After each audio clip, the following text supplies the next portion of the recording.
So now we've had a few days for all of the fucking guru wannabe property people talk about, the UK is in a recession. Here's what I've just read off the Daily Mail, so I'm now going to give it to you in a fucking TikTok. Now we've got all of those fucking idiots out of the way and they've stopped coming on my feed and hopefully yours. I was going to sit down and do a video about this fucking bullshit headline about the recession.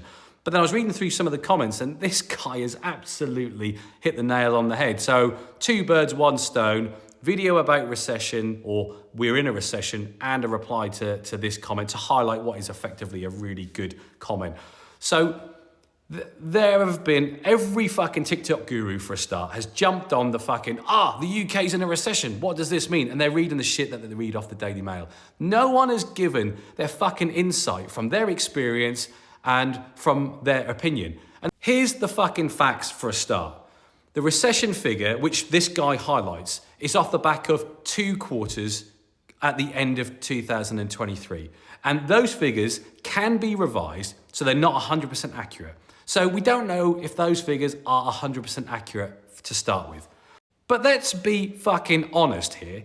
What the fuck do you think is gonna happen when interest rates are sky high and they were put up too steeply, too quickly, and he doesn't start to reduce them quick enough, added to high reported inflation, and I stress that fucking word reported, because it is only the reported. I promise you, when you start to see the actual figures in 2 or 3 years' time, they're gonna be nowhere near what has been reported and estimated. And I know you say, hang on, Dan, that's what they've worked out, but they're not actual figures. You have to look at what has been spent across so many different categories over a period of time. You cannot report in true inflation figures for at least a good year after the event. So when you look at all of these things added together, what is the underlying message here right now is that this very, very small retraction off the back of a very, very strong couple of years, off the back of stupidity from the Bank of England, but what is effectively high interest rates,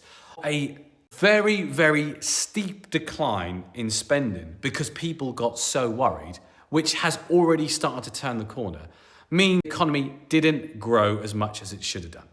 And this figure, even though it technically says recession, it's not recession. We're not in a recession. And honestly, it's just going to prove that interest rates are going to start coming down because they need to incentivize people to go out there and start spending, because inflation is under control. 4% with a war in Ukraine driven by a fucking stupid policy to fund one side is absolutely ridiculous. And sanctions on the other side, which aren't working, have come back to massively bite Europe and the rest of the West, means that this country is completely fucked. And the only way to judge what is going to happen is that what is in front of us right now is relatively cheap house prices. They are coming up. A foresight that property prices are going to boom the second something changes. And that will be interest rates from the Bank of England, a legislation change from the government who's effectively going to lose the next general election if they don't fucking do something quick. Effectively, what is a desire from a population to get back into growing and building. So long-winded video, lots of things there, lots of wishy-washy things as well. But in a nutshell, keep buying. Interest rates are going to come down. Use the fact that interest rates are high and there's a reported recession now to your advantage to go out there and get a fucking great deal, a life-changing deal. Because when interest rates do change, or when the few figures are reported, everyone's going to start to jump up, start buying, and you would have missed out.